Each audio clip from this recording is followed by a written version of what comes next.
L'Afrique a fait preuve d'une résilience et d'un engagement remarquable en faveur de l'égalité des sexes, se traduisant par des avancées significatives dans la promotion des droits et de l'autonomisation des femmes et des filles. Parmi les évolutions les plus notables, la représentation politique a connu un essor important. Depuis la déclaration de Beijing en 1995, de nombreux États africains ont enregistré des progrès considérables dans la participation des femmes à la vie politique. C'est une occasion de célébrer les réussites des femmes et des filles sur tout le continent et de réaffirmer notre engagement en faveur de l'égalité des genres et de l'autonomisation des femmes. Cette commémoration est particulièrement significative pour l'Assemblée africaine, en lien avec le thème « Honneur aux femmes et à l'Assemblée africaine, voix, travail et communauté ». Nous tenons à saluer ces femmes remarquables dont le dévouement, le leadership et les contributions quotidiennes sont essentielles au soutien et au renforcement de notre institution.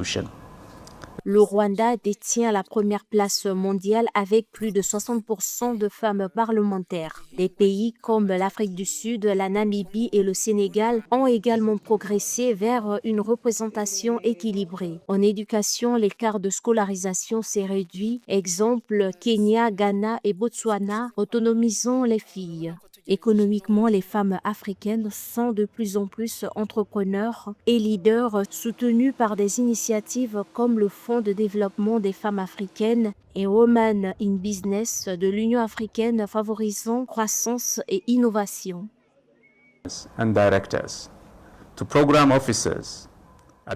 De la position de commissaire et directeur à celle d'officier de programme, administrateur, traducteur, agent de sécurité et personnel de soutien, les femmes jouent un rôle essentiel dans l'avancement des travaux de notre union. Certaines contributions sont plus visibles que d'autres, mais toutes sont importantes. Chaque femme mérite dignité, respect et reconnaissance pour son rôle. En honorant les femmes au sein de notre institution, nous réaffirmons l'engagement fort et continental de l'Assemblée africaine en faveur de l'égalité des genres.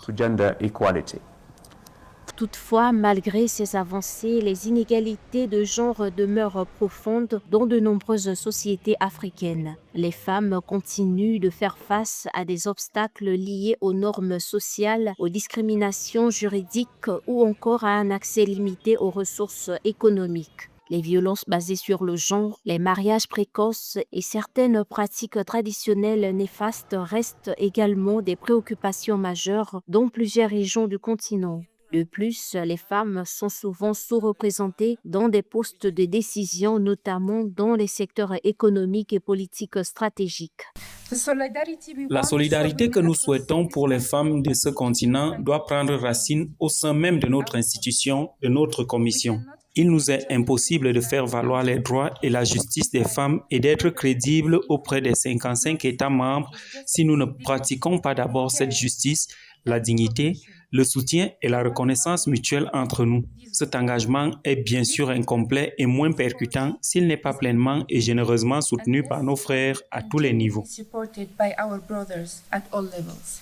Pour consolider les progrès en matière d'égalité des genres, les experts insistent sur le renforcement des politiques publiques. Cela implique l'application effective des lois, l'amélioration de l'éducation et de la sensibilisation et un meilleur accès des femmes aux opportunités économiques et services sociaux de base. L'implication des gouvernements, des organisations internationales, de la société civile et des communautés locales est essentielle. Si l'Afrique a fait des avancées notables pour les droits des femmes, la pérennisation de ces acquis reste primordiale pour bâtir des sociétés plus justes, inclusives et durables.